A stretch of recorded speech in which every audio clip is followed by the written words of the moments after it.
veramente sono onorata. Grazie, perché evidentemente il tema vi interessava, vi era piaciuto. Si parla del libro Cantico degli amanti dal lato del marito. Nel libro ci sono diverse sezioni. Quella che mi interessava di più per questa sera è quella dedicata al Cantico dei Cantici, e ho preparato un breve saggetto. Non so se voi a casa mi potete vedere, se qualcuno potrebbe confermare, però credo che sia scritto live, quindi ci siamo. Il libro è questo. Ok. Chiaramente quando si parla di temi così importanti bisogna stare ben attenti, perché c'è sempre chi ti troverà la frase sbagliata, la virgola sbagliata, quindi io mi sono preparata un discorso in modo tale da non farmi nessuno nemico. Chiaramente non parlo né da catechista né da teologa, non parlo né da filosofa, parlo semplicemente da poeta che ha scritto un libro, una rilettura di questo Cantico dei Cantici. Ci hanno provato tanti, uno dei tanti è Ceronetti, infatti lo cito in questa sede. Non ho voluto puntare a chissà cosa, credo che era un atto che dovevo compiere, anche perché io ho approfondito degli studi intorno alla religione proprio appunto per il mio nome, quindi mi sono detta che c'è di nuovo, voglio scrivere una rilettura del Cantico dei Cantici. Ce ne sono state tante, veramente di diverse, anche le traduzioni, però la mia non è una traduzione, è proprio una rilettura. Nel Cantico dei Cantici, come voi sapete, si parla di due figure, il re Salomone e la Sulamita. Questa Sulamita, che cos'è la Sulamita? È la donna del deserto, no? La donna che viene dal deserto. Chiaramente il libro, questo libro qua, editore Stefano Donne, è un libro che nasce con una genesi un po' tortuosa, però alla fine l'editore ha voluto concepirlo come un libretto d'amore, quindi incentrato sempre su questa tematica amorosa. Ha la prefazione di un poeta abbastanza conosciuto, non solo negli ambienti, Pasquale Vitagliano, e un altro poeta molto conosciuto anche lui, Giampaolo Mastropasqua. Quindi all'inizio del libro si trovano le sue parole, quello che lui ha scritto intorno al libro, e alla fine le parole di Giampaolo. Si tratta di due maestri che ho voluto coinvolgere in questa pubblicazione, perché loro mi sono stati molto vicino. Chiaramente nella crescita di un autore diverse sono le influenze negli anni, quindi loro in questa pubblicazione mi sono stati vicino, l'hanno curata. Anche altri poeti, saluto Marcello Buttazzo che mi ha appena contattato per sapere dove si poteva vedere la diretta, quindi loro hanno creduto in me negli anni. Questo è un libro che è stato concepito negli anni, quindi non ha una genesi insomma legata a questa annualità. È stato concepito nel 2021, poi piano piano si sono avute diverse versioni, quindi loro mi hanno seguito in questa crescita. Il Santo dei Santi, quindi il Cantico dei Cantici, è attribuito storicamente, quindi un po' di cenni storici, al re Salomone, risalente al X secolo a.C. Quindi si individua la composizione del Cantico dei Cantici al IV secolo, al IV secolo a.C. Gli esegeti quindi non hanno dato una definizione certa, una storicità al libro. Si tratta di un libro scritto per e da il re Salomone, ma questo re Salomone è vissuto nel X secolo a.C., mentre gli esegeti datano il Cantico dei Cantici intorno al IV-V secolo a.C. Quindi pensiamo bene alla linea del tempo che copre questo cantico. La stessa regina di Saba, che io ho studiato e ne ho parlato anche in diversi video, non è una regina che possiamo dire realmente esistita. Ci sono delle tracce, ci sono dei reperti, ma non sappiamo, per ora diciamo che è una figura leggendaria, ma non sappiamo se sia veramente esistita. Ad ogni modo la lingua in cui è stato scritto questo Cantico dei Cantici in originale è l'ebraico, l'aramaico. Quindi il titolo è traducibile con il cantico più bello, con il cantico sublime. Il Cantico dei Cantici quindi è descritto in questo libro sacro etiope che si chiama Kebra Nagast. In Etiopia ancora credono nella regina di Saba, quindi loro la venerano ed è una vera e propria divinità, quindi loro ci credono che sia esistita questa regina.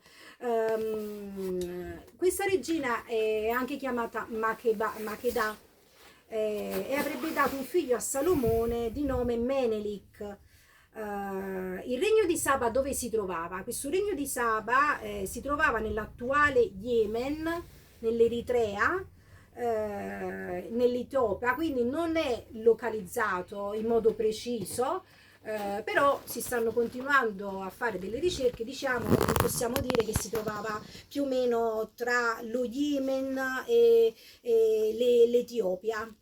La regina di Saba è raccontata anche nel Corano, prima si parlava della differenza tra musulmani e cattolici e dei punti di incontro, e nel primo re della Bibbia, nel secondo libro delle cronache e anche nei Vangeli Gesù stesso fa riferimento a questa regina del sud.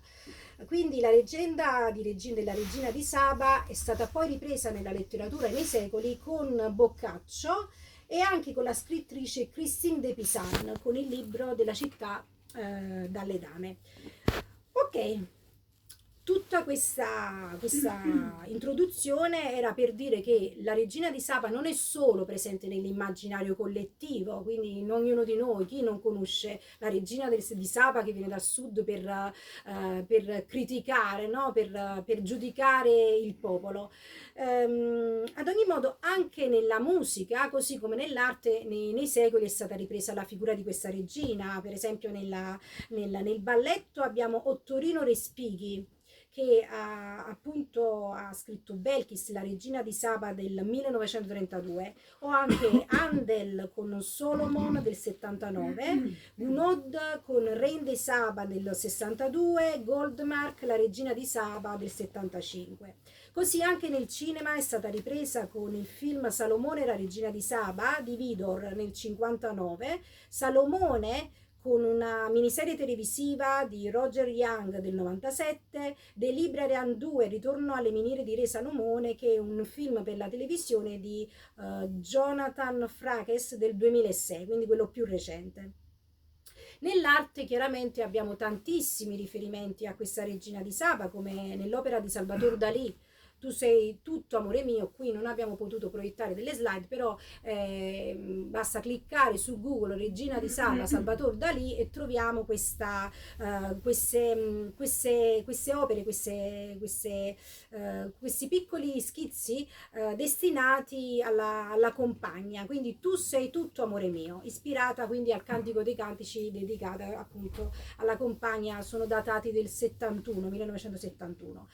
Lo stesso Chagall, che ha dedicato una serie di tele, 5 tele datate 1954-57, sempre alla moglie, con la definizione, quindi con la dedica a Bava, mia moglie, mia gioia e mia allegrezza. Ovviamente per questo tipo di excursus però abbiamo bisogno di più tempo, di proiettare alcune immagini. Comunque immaginate che chiaramente questo tema così importante nel corso dei secoli è stato ripreso da tutti i punti di vista, quindi non solo nella storia dell'arte, nella lirica, nel balletto, nel cinema, ma veramente in tutti i tipi di immaginari. Il Cantico dei Cantici, quindi che cos'è? Oggi ne parlano tutti, ne parlano gli esegeti, ne parlano i teologi, ne parlano veramente tutti. Si può definire quindi uno dei più sensuali riferimenti letterari all'oblatività dell'amore, all'amicizia degli innamorati e alla dimensione erotica. Nonostante questo è stato un tema ampiamente dibattuto anche per la storia della teologia, perché basti pensare a Tommaso d'Aquino nel 1225. Tommaso d'Aquino è vissuto dal 1225 a 1274, quindi stiamo parlando proprio dei primi teologi della storia. Tommaso d'Aquino, che è stato un prezioso propugnatore delle riletture dell'opera, affermandola come simbolo delle nozze mistiche tra Cristo e la Chiesa. così anche Sant'Agostino ha ripreso lo stesso tema e Sant'Ambrogio. Quindi le definizioni per quanto riguarda questo Cantico dei Cantici sono principalmente tre. In prima analisi si pensa che il Cantico dei Cantici sia un cantico del popolo di Israele dedicato appunto a Israele.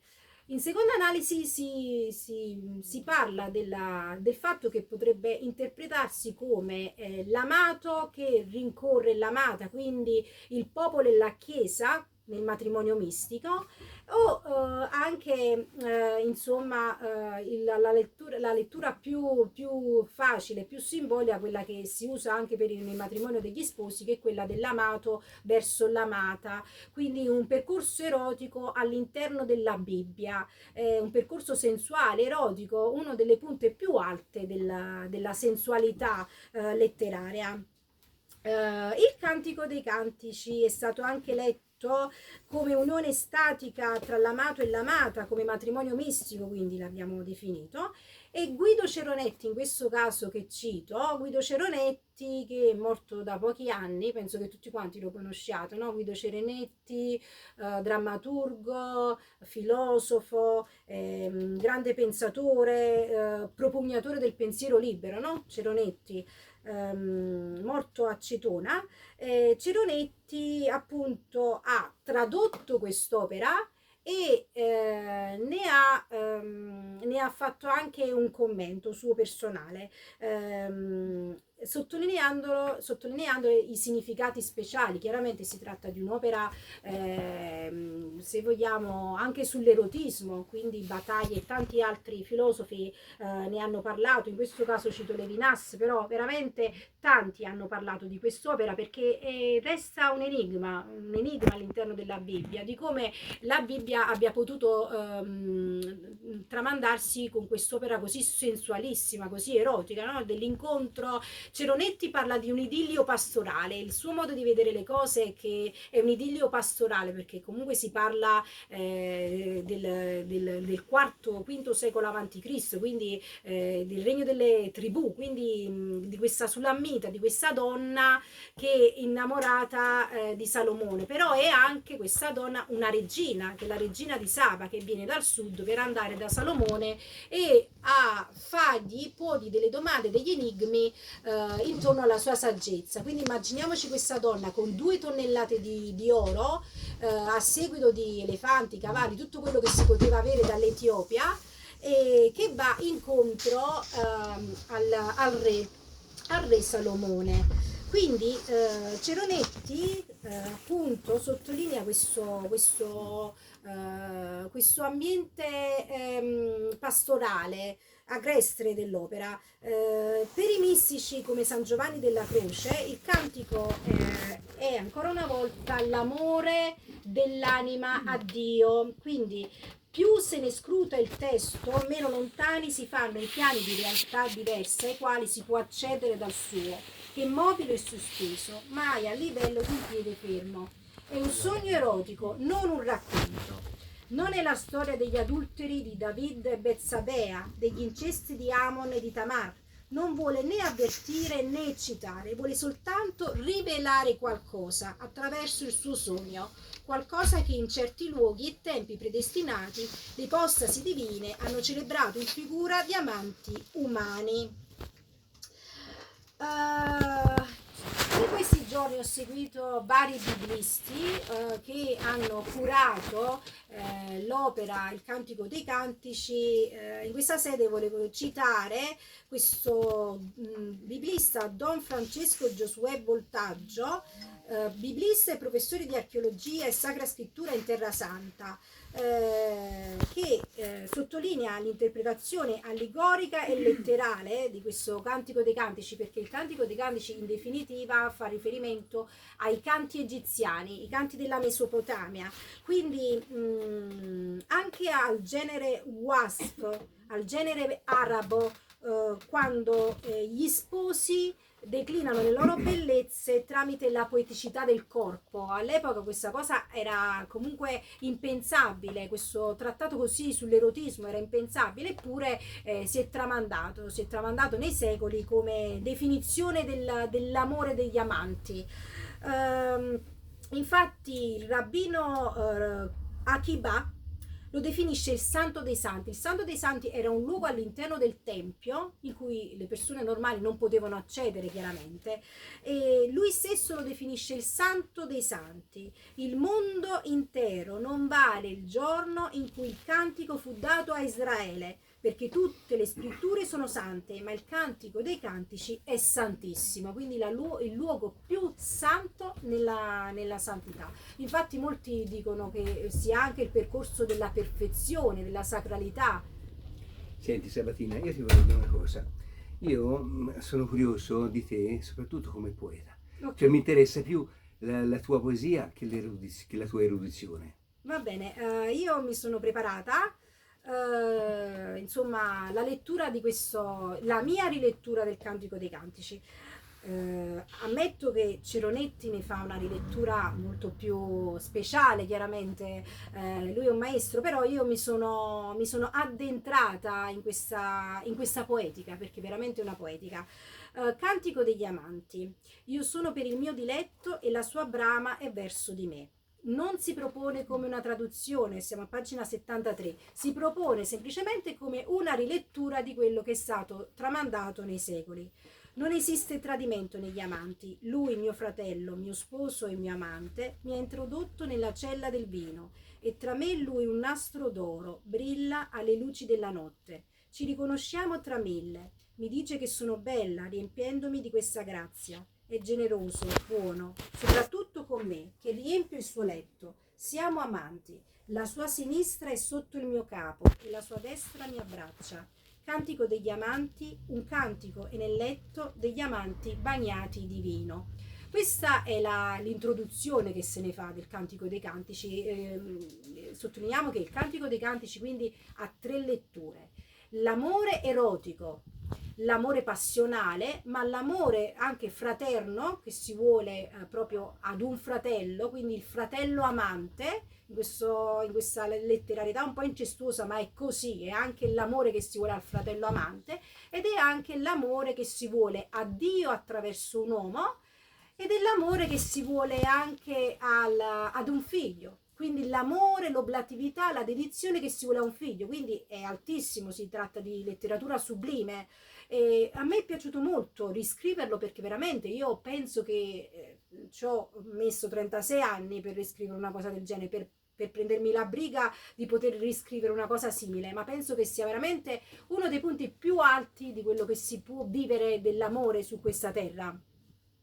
La sposa, questo è un dialogo tra la sposa, lo sposo e il coro, cioè molti hanno interpretato l'harem, molti hanno interpretato le donne del tempio, molti hanno interpretato le donne della città. In realtà si parla anche di due notti in cui l'amato scompare del tutto, quindi abbandona l'amata e l'amata cerca l'amato perché è l'anima che lo cerca. Quindi si parla anche della delusione d'amore, la delusione d'amore, il ritorno e anche della teatralità che è dell'amore, della ferita. Veramente c'è tutto nel Cantico dei Cantici.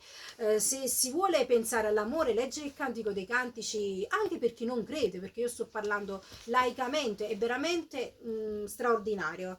Allora, questa è la sposa che parla. La sposa: baciami perché la parola bacio non mi basta, tanto il desiderio che provo per te. Di desiderio posso morire ad ogni mia cena, se tu non mangi con me, se tu non mi prendi attraverso le tue labbra. Baciami. Quando mi leghi sono in tutti i tuoi segreti, non rimando nessun piacere, lo vivo tutto nei tuoi profumi. Sento col tuo naso, mi bagno con i tuoi disegni, il tuo profumo è dorato e antico, sembra provenire dai tuoi capezzoli, fino a inebriarmi la base del collo.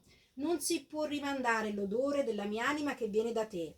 Non puoi sorridere né ridere, lascia le tue labbra su di me, ti tiene presente, fatta di te, sono la tua brama per sempre. Vedi dunque che le mie ore sono intrecciate alle tue, dimmi chi sono tra i tuoi baci. Sono sempre con te, Con sole e pioggia mi hai legato al tuo eros e non posso dimenticarti. Caduta, attirami a te. Non dimenticarti di chiedermi addio ogni notte. Anche stanotte toccami da sotto la veste di seta. Poi chiaramente, siccome è molto erotico, c'è anche insomma la bambina, però queste sono cose che effettivamente, vedi, io non ho fatto altro che riprendere le parole della Bibbia, veramente il succo delle parole della Bibbia. Se mi guardi bene sono ancora giovane, non c'è ruga palpabile sul mio viso, la tua lingua produce uno zucchero prelibato che scatena i miei sensi e solo tu puoi placare. Ho la bocca ancora socchiusa, voglio il tuo zucchero, sii sprovveduto con me e amami pieno dei tuoi segreti d'amante, introducimi ai tuoi misteri, nelle tue stanze in cui mi indichi come incontrarti ogni volta nuova. Introducimi alle tue stanze, mio bene, mio re. Fammi da guida nelle mie età, perché ad ogni bacio io possa amarti. Il mio respiro vibra di passione, come molte donne che ti guardano, ma solo mio è il mio re, solo mio è tutto se stesso. Ovviamente questa è l'introduzione dell'amata, della regina di Saba che ama il re. Segue il primo poemetto, La sposa. Volevo un attimo riprendere anche questo discorso, non è per erudizione, però per non essere pesanti poi nella scrittura, se no non ci addentriamo proprio nel senso di quello che è il cantico. Nella la traduzione di Cerenetti è diversa da quello che ne ho tratto io, è intensissima, però è anche più breve. Per esempio lui abbonda di amore mio, amore mio, amore mio, la fa molto più umana. Anche io scrivo amore mio, però non mi distacco molto da quello che è il senso della traduzione che oggi c'è nella Bibbia, che possiamo leggere tutti. Ricordiamo che la Bibbia è il libro più letto al mondo, chiaramente. Ceronetti ha reso intensissimo quello che lui definisce l'idillio pastorale, l'abbiamo sottolineato, l'abbiamo detto. Io però ho dato una versione meno pastorale, nel senso, a me è piaciuto immaginare veramente che questa donna era una grande regina, come si tramanda e come si dice, venerata, quindi una donna ricchissima, innamoratissima di questo re. Immaginiamoci una donna del deserto, dello Yemen, dell'Arabia Saudita, con un popolo di tribù. Quindi lei, avendo conosciuto la storia di questo grande re, perché figlio di Davide, il re Salomone, il re saggissimo, Salomone ha avuto tante di quelle re, tante di quelle amanti che proprio non ne stiamo a contare. Quindi, e tuttavia lei voleva, ed è andata, voleva sapere come era saggio, voleva sentire che cos'era la saggezza. Lei si è messa in viaggio ed è andata verso di lui. Una storia romanzata da cui hanno tratto diversi film, una storia per la cinematografia, però reale. C'è gente che ci crede, ci prega, ma ancora nei resti del tempio e prega la regina di Saba, quindi è vero, in Etiopia sì. Quindi io ho conosciuto anche un professore universitario che mi ha dato il suo libro che ho letto, per Paolo Loffreda, dove appunto c'è scritto che nell'Arabia Saudita e nello Yemen molte persone venerano la regina di Saba. Come noi veneriamo i santi, loro venerano la regina di Saba. I contenuti chiaramente sono diversi dai miei rispetto ai suoi. Lui ha tutta una teoria filosofica, Ceronetti veramente ne fa un trattato filosofico. Diciamo che lui parte dal concetto dell'erotismo. Lui dice che l'erotismo è, lui dice che il cantico dei cantici è rincorrere qualcosa di profondamente vuoto. Non c'è, perché tu rincorri un romanticismo che è esasperato, qualcosa che non ci puoi mai arrivare. Questa è l'idea di Ceronetti. È bellissimo, è straordinario, è sublime, ma rincorre il nulla, perché lui pensa che sia veramente l'essenza dell'erotismo. Quindi l'erotismo, quando tu lo trovi, non c'è più, perché se ci pensiamo l'erotismo è la traccia del desiderio, quindi un testo del desiderio che però resta essenziale nel suo vuoto. Lui ha tutta una teoria filosofica che andrebbe spiegata veramente in un trattato filosofico, e lui ritiene che quindi questo collegamento continuo tra amore e morte, perché poi nel cantico si dice spesso più forte della morte amore, amore più forte della morte, con la destra tiene il mio capo e la sinistra mi abbraccia, cioè quindi questo ritornare dell'amore e morte, tipica anche delle divinità egiziane, no? Gli egiziani credevano nel re sole, nel re della morte, della vita, loro credevano che ci fosse insomma una vita, perciò abbiamo i resti, no? Le famose piramidi. Era proprio uno dei filoni essenziali della loro filosofia. Quindi traendo questa filosofia anche dai popoli egiziani, mesopotamici, era chiaro che il cantico non fosse altro che un ripercorrere un cane che si morde la coda, vita e morte. Quindi in Cironetti si parla anche di appunto questa magia della cosa pura. Se ci pensiamo, il Cantico dei Cantici è la purezza, no? La purezza degli amanti, ma il matrimonio è un qualcosa che resta puro, è un miracolo di purezza, quindi è una straordinarietà, un senso della vita. La dedizione, l'oblatività è qualcosa di meraviglioso, è una scelta, non è uno scherzo, quindi sì, una cosa pura ma realizzabile. Nel primo poemetto quindi c'è la sposa, il coro, lo sposo e poi c'è questo duetto tra la sposa e lo sposo. Per esempio, io le traccio queste definizioni: chi parla, chi risponde, il coro. Ceronetti no, Ceronetti nella sua traduzione lo dà per scontato che sia uno o l'altro a parlare, come se fosse una sola anima a parlare. Allora, la sposa. Bruna sono ma bella, qua famosissima nel fatto che si risale proprio alla Sulammita, la regina di Saba, quando dice sono bruna ma bella, perché lei si pensava fosse nera, no? La regina nera. Bruna sono bella, guardatemi, non sono per nulla brutta, ma avvenente ho gli occhi pieni dell'acqua di Dio. Sono venuta dai tempi per incontrare il mio amato, il suo odore si spande fino all'inguine, le tende delle sue stanze sono aperte e danno sul paradiso. Non giudicate le ferite aperte, lui coi suoi balsami ha guarito ogni mia piaga, la pelle ha unito alla prima notte di nozze e ha cancellato ogni notte oscura. Ho sbagliato e i miei errori erano come acqua bollente sul vino di Dio per me. Ma ora che il tempo orrido è finito, lui ha preso per me delle bacche da un ramo d'oro che io mangio per nutrirmi. È lui il custode della mia anima. Dimmi, oggi che stai facendo? Io ti amo, non abbandonarmi a resistere alle ore senza di te. Ti aspetto per cena, non portare la mia anima in giro senza bramarmi ogni ora. Che Dio possa darti il mio sigillo per sempre. Nel cantico si parla sempre di questo sigillo, anche Battiato l'ha ripreso: ponimi come un sigillo sul tuo cuore, la promessa per sempre, il sigillare l'amore. Non lasciarmi senza di te, a perdere le mie ore con altri uomini. Vieni a vivere con me, che i nostri occhi possano unirsi ogni ora. Non lasciarmi guardata dai tuoi amici mentre tu resti lontano. Il coro. Sappiamo che tu sei bella, vogliamo che lui stia con te nudo, perché anche noi conosciamo le peripezie dell'amore e vogliamo che tu ti porta dietro di lui. Aspettalo alzato, verrà per cena ogni sera a stare con te. Lo sposo. Sei la cosa più influente per me e sei bella. Ti aspetto ogni giorno per accarezzarti le gambe e le braccia. Mi conservo ad ogni ora per essere più fresco con te di notte. Sei così bella che sembri egiziana. Ecco che si riprende ovviamente l'Egitto, la Mesopotamia, è chiaro.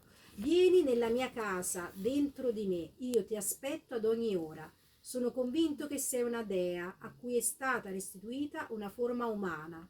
Mi piace guardarti mentre metti gli orecchini, ti presenti a me come una regina.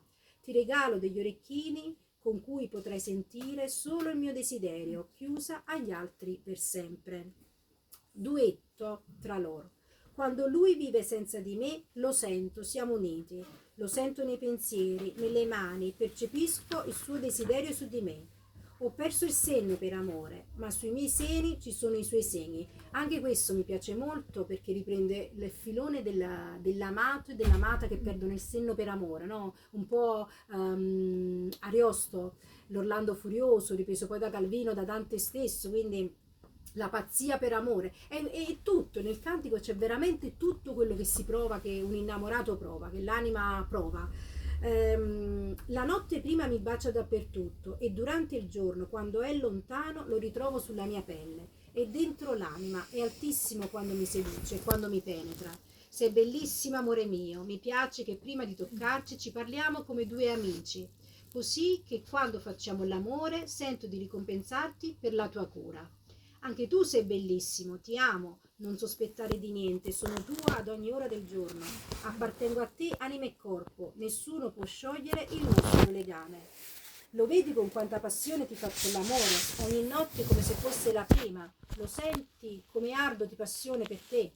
Questa casa è piena dei miei sospiri e grida d'amante. Sono come un fiore raro per te, amante, sorella, amica mia. La mia amata è un fiore per me, raro e preziosa tra le cose del mondo. La distinguo tra tutte come mia. Il mio amato è solo per me, la sua rarità incastra la mia.